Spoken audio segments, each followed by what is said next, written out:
was getting you on the YouTubes. Hey guys, welcome back to Live with the Hamptons. As you can see, we got the buggy here in the background. I got my best friend's son over here. He's a certified welder and all sorts of welding. He contracts out for state and stuff. He's got his rig over here. And we're finishing up, as you can see here, welding on the buggy, the rear end, and we're getting it to where hopefully we won't have any more problems out of it, especially since we locked up that rear end. But to see what we're doing here, I want you to look a little closer, kind of show you what we're doing. I took and fabricated this up. I cut this little sleeve here. It's 1/8 of an inch thick. I think it's an inch and I want to say it's an 1.5 inches outside diameter. But then I put this grade 8 washer on it, and we welded that down. And what we're doing is, I'll show you over here what we're doing on this, how we're putting this and what we're doing and how we're installing it. There you can see the end of that axle protruding just a little. So it's going to get welded to the hub, and then it's going to get welded to the axle. And another little episode today, we're going to be doing a little bit of trail riding on our new buggy. We got it all fixed, and we're going to do a little test and tune, if you will, on it. I'm gonna hop off and let you see what we got here. But we have got the 72 volt beast back in working order.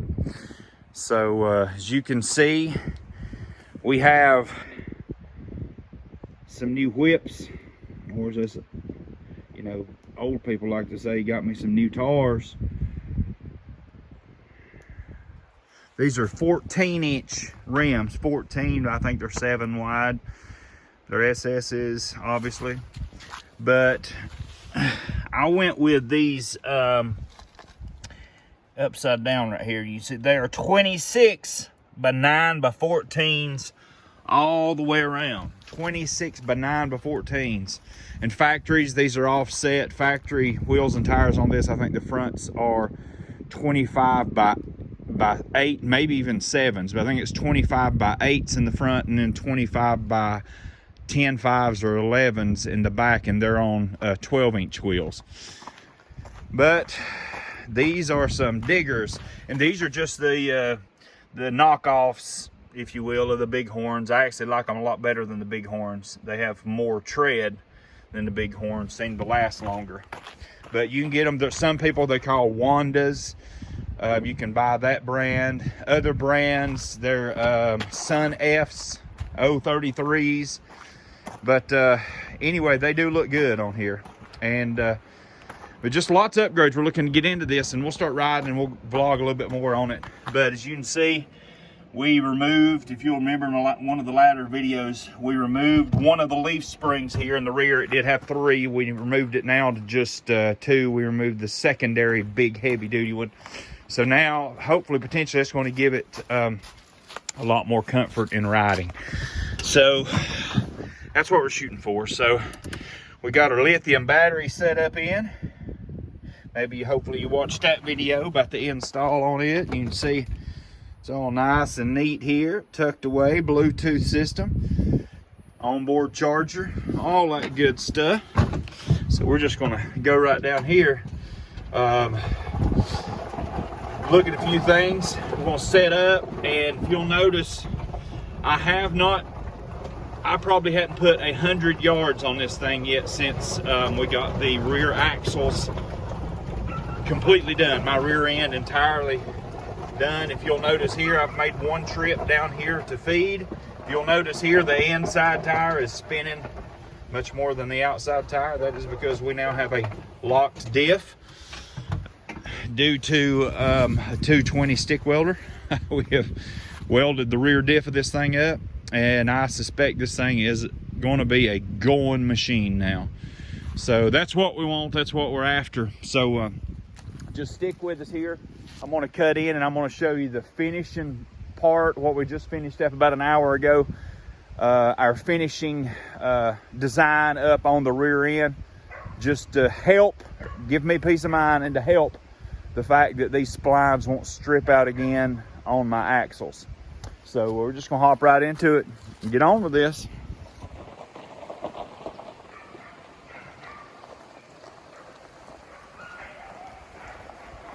Same angle that we had last time, and right here's where the front, there's where all it stops.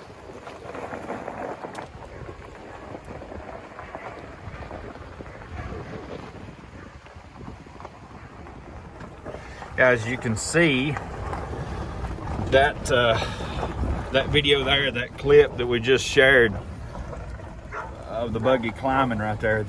You look on that last video where the axle actually gave way and broke. The hub broke, sheared out, and all that good stuff. That was the exact same place. You can kind of see, even though the front end is still open diff, you can see the front outside tire that had the least amount of weight on it. You see it actually spin, but the rear end, it went. There's no comparison, the difference between a locked rear diff and an open rear diff in the way that it goes. So just hang on for the ride. We're gonna ride around a little bit.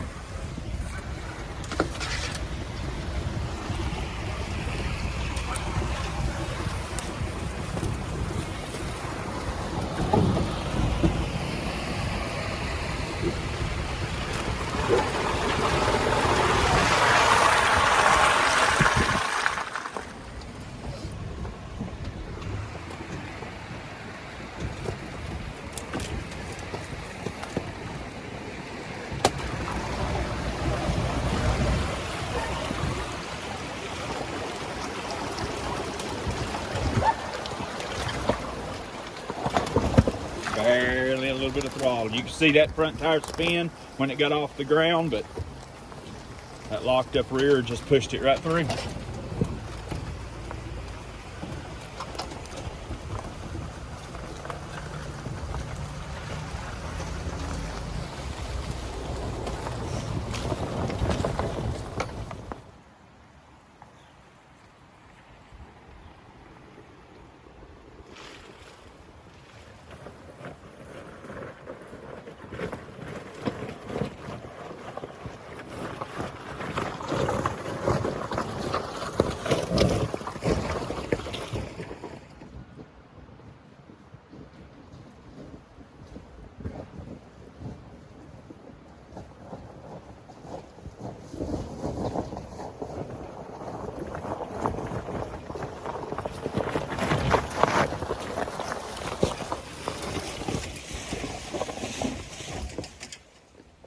I just want to point out that before this rear end was welded up, this switchback was impossible to make in one turn.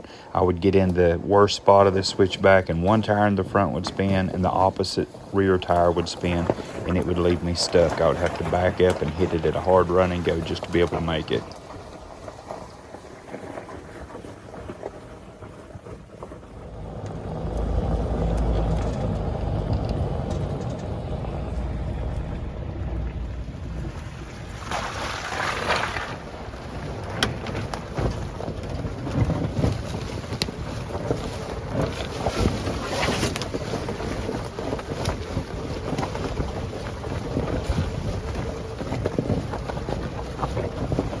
Alright. We're going back up the trail here below our house. You can hear and see in the video, due to the front end being an open diff, we are getting some wheel slippage in the front. And I know that's one of the common problems with this buggy. Due to the fact that when you start up a hill, there's just not as much weight on the front end as there is on the rear end, which means your front drive line is the one that's going to lose power or lose traction way before your rear end loses traction. So that's why the front end spins a lot. What I'm in the process of doing is I programmed these buggies. So I'm in the process of trying to figure out how to detune the front motor. If nothing more than basically the throttle response, cutting the throttle response way down on the front motor. My issue is if if they had standalone controllers, one for the front motor, one for the rear motor, that would be easily done. My issue is they have conjoined twin controllers. So they actually have two 300 amp Curtis controllers that are run through each other. So they actually talk to one another. So that is my issue. I'm trying to figure out how to detune one motor, detune one motor without detuning the other. So we'll try to continue to find a solution to this slippage that we have for the front tire. So stay tuned for some more climbing. You'll see right here, this is pretty awesome. You'll see the buggy is really off camber and it's super steep. And the buggy actually starts to slide off of the rocks here going down the mountain. But yet both wheels and rear just continue to find traction and continue to push this thing up the mountain. If you'll see right here, my driver's side front tire will spin, loss of traction. Now my passenger side front tire is going to spin, loss of traction. And my rear never loses traction due to the solid rear axle now, essentially. What I want you to look at is when I'm coming up through, my front tires are going to spin and lose traction, but my rear tires never lose traction due to this welded spider gear that we've put in there to do this. But what I want you to look at is I am wide open throttle at a couple points coming up through here, and my rear tires are not spinning. And the reason for that is I have this in turtle mode right now, or slow mode. And what that does, it detunes the controllers. So I want you to understand that. So you can see here, my front tires are spinning, rear tires are not. Turtle mode detunes the controller to where I'm only getting half the power that it gets in high speed mode or in rabbit mode. So I'm only having like a possibility of 250 available amps here to get to my motors. So just rather than just putting it in high speed and jerking it, I just keep it in low speed and just back up and get some traction. All right, guys, I hope you like that.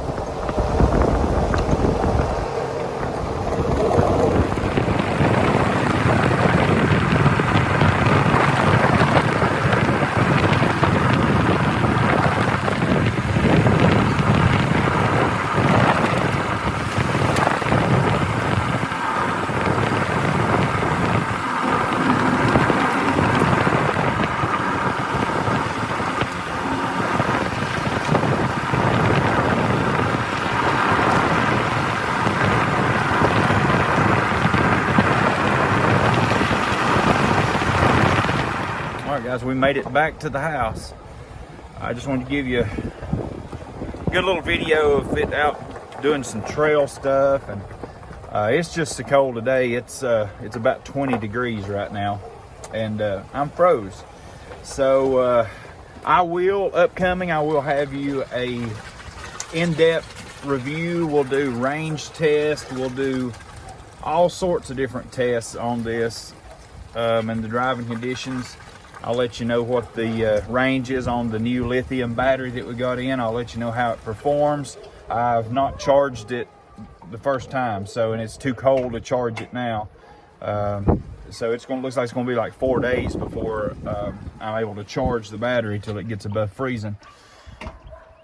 We have put about, I can tell you this, we have put about 10 miles on it, which is about equivalent exactly to what we put on a full charge of the lead acid batteries that was on this buggy. If you look back in one of the previous videos, we got on a full charge 10.16 miles off the lead acid 72 volt system, and it was down to a quarter of a tank, which, without talking too much, lead acid at a quarter of a tank, you don't have a mile left. So that was pretty much all. I might could have got 11 and a half miles completely empty on the charge of lead acid batteries.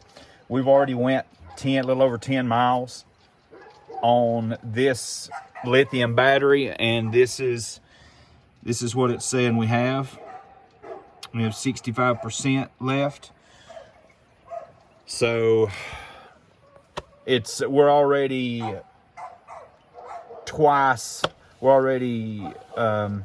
I would say probably looking at about at least three times the range on this battery pack. But now, when we done that 10.5 miles or 10.16 miles on this buggy with the lead acid battery, it was strictly a range test. It was just going up and down the road, and some of these gravel roads and stuff. They're steep, but it was nothing like what we've done with this thing today, going up the steep trails.